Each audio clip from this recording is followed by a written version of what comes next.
是13塊錢可以無限添？對，13塊錢吃飽的，麵不夠又可以加。不付錢都可以吃的嗎？有困難個可以去食。今日我哋嚟試下呢一間只係需要13蚊就可以無限續麵嘅麵館啦。聽聞白食都得究竟係點樣嘅咧？我哋一齊嚟試下。13蚊都有好多餸喎，2、4、6、8、10，有10個餸俾你任㗎，醬料都好豐富㗎。我想問一下，是不是13塊錢可以無限添？對，13塊錢吃飽的，麵不夠又可以加。不付錢都可以吃的嗎？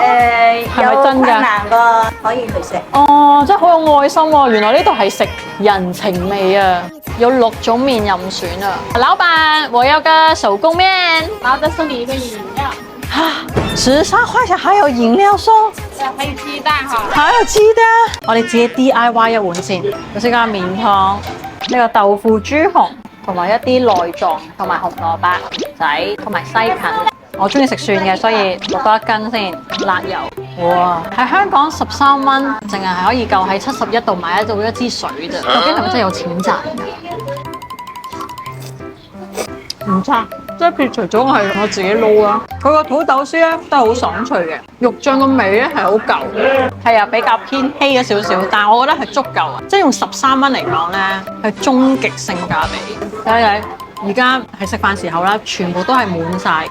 雖然呢碗麵只係需要13蚊，但係我覺得老闆嘅愛心係無價嘅。喺深圳呢個寸金寸土嘅地方，開一家任食嘅自主麵館，根本就唔係以盈利為目的。但老闆嘅初衷就係想令到每一位為生活奔波嘅人，能夠食到一啖軟粒粒、熱辣辣又實惠嘅麵。我哋食緊飯嘅時候，我見到大部分入嚟嘅客人都係外賣員啊、工人咁。對於呢一啲體力消耗巨大嘅勞動者而言，13蚊無限續麵嘅善意唔單止係填飽個肚咁簡單，更加係深圳難得嘅人情味。喺人生低谷嘅時候，呢一碗免費嘅麵暖胃又暖心。希望好似呢一位老闆咁有愛心嘅商家會越嚟越好啦。13蚊喺深圳你都買唔到一杯奶茶，但係喺呢度你就可以食到飽。你哋又會唔會上嚟呢一間寶藏小店呢？歡迎留言話俾我聽。